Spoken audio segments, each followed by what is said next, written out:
Salut les crafters, bienvenue dans ce nouveau tuto. Aujourd'hui je vais vous montrer comment réaliser cette rivière extra plate.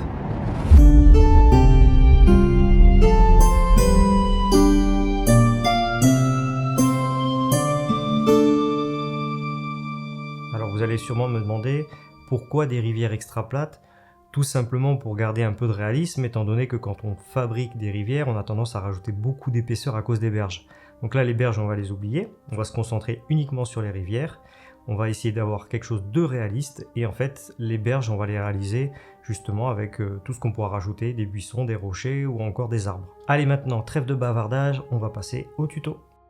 Pour ce tuto, j'ai utilisé 3 feuilles de plastifieuse. J'ai passé ces 3 feuilles dans la plastifieuse à vide. Étant donné qu'elles font 30 cm, j'en ai réalisé 3 pour ma table de 90 cm de côté. Vous pouvez également utiliser n'importe quel plastique transparent, ça pourrait être même du plastique issu d'un grand blister transparent. Une nappe transparente est aussi une bonne idée, mais on risque d'avoir un peu trop d'épaisseur. La première étape consiste à tracer puis découper la forme de vos rivières.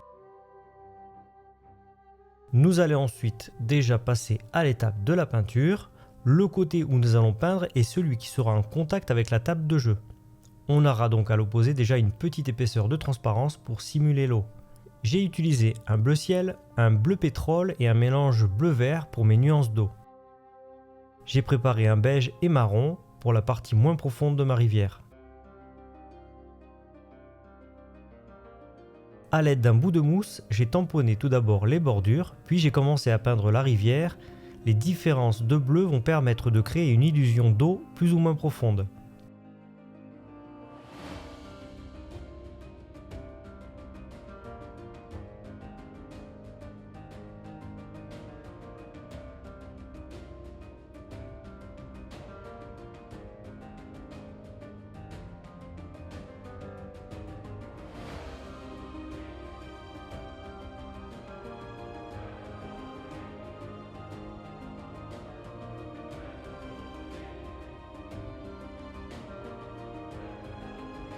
Maintenant que notre peinture est sèche, on va venir appliquer sur le côté opposé à la peinture du Mod Podge Gloss. Ça marche aussi avec le gel PBO Gloss. Il faudra ensuite rapidement utiliser votre aérographe pour souffler le gel et donner un effet de vaguelette plus ou moins fort en fonction du niveau du courant que vous souhaitez.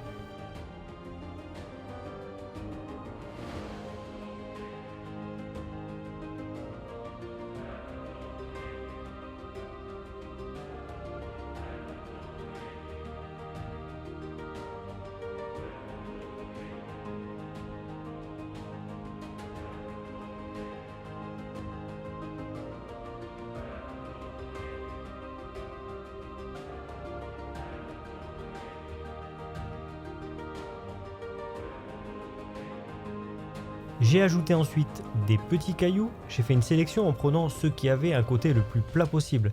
Il faut donner l'impression qu'une partie du caillou est immergée. J'ai profité pour ajouter également un gué afin que des aventuriers puissent traverser le cours d'eau à pied.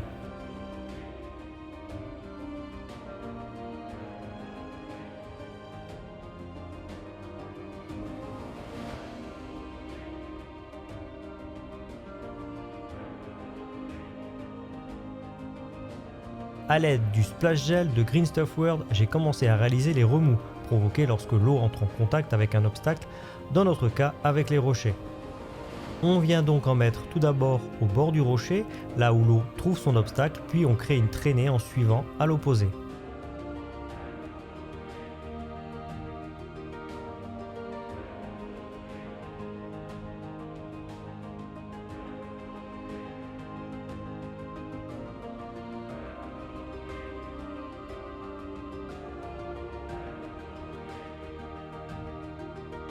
Une fois que notre splash gel est sec, nous allons avec de la peinture blanche venir faire ressortir les remous.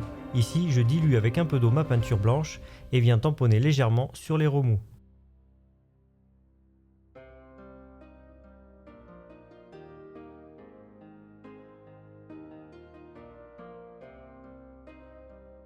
Mes cailloux de décoration sont gris et blancs et afin de donner un effet plus réaliste, j'ai passé du Null Oil et effectué après séchage un léger brossage de blanc. Toujours sur les rochers, j'ai voulu faire apparaître la marque du niveau de l'eau. J'ai utilisé pour cela du Coelia Green Shade que je suis venu tamponner. J'ai passé un vernis brillant sur la base des rochers là où j'avais passé mon Coelia Greenshade pour donner un effet mouillé.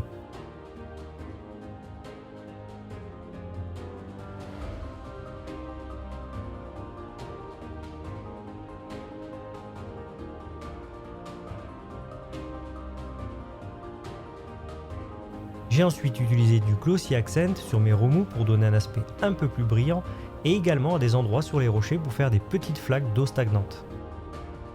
Ensuite, libre à vous d'ajouter d'autres éléments, j'ai ajouté pour ma part quelques feuilles mortes sur les rochers et on aurait pu aussi mettre un saumon qui bondit de l'eau, une branche flottante ou bien des roseaux. J'espère que ce nouveau tuto vous a plu et n'hésitez pas à me dire en commentaire ce que vous en avez pensé et si vous avez besoin de précision, j'y répondrai avec plaisir. Maintenant je vous laisse en musique et vous montre ce que ça donne sur la table de jeu.